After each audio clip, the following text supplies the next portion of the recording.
Una bellissima noce in Arena di Verona, grande concerto questa sera.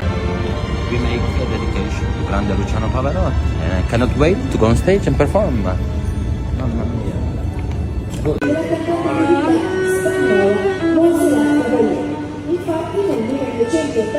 I will make a Hauser face.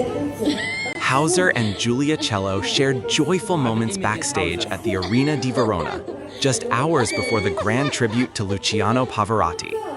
The duo found time to soak in the magic of the venue. Centuries of music echoing through stone, the hum of anticipation in the air.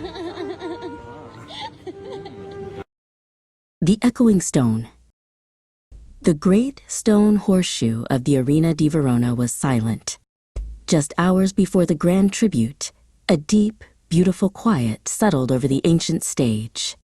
Hauser and Giulia stood on the worn steps, two black cello cases resting beside them like sleeping giants. "Listen," Giulia whispered, her voice barely a breath. "Can you hear it? Not the silence, but the echoes, centuries of songs waiting to be played again." She reached out, her fingers tracing the cool, smooth stone of a backstage archway.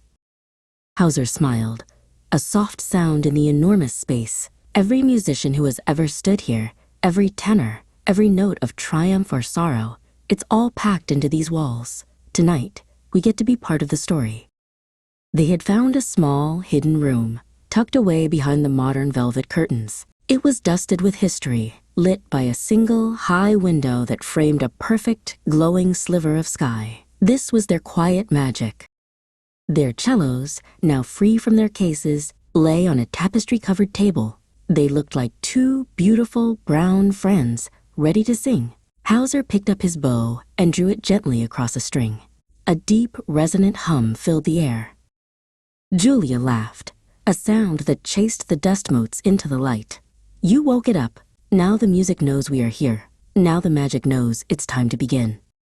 They played a silly, joyful little scale, just for themselves, just for the ancient stone audience. A perfect, playful conversation between two instruments, bouncing off the silent stage and returning as a shared, private laugh.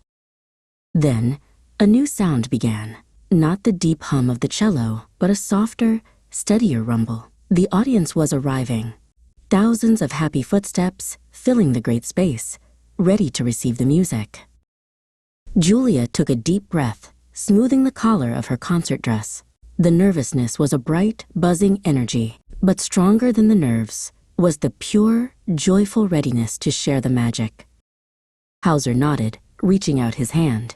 Two cellists, two friends, ready to add their notes to the unending song of Verona.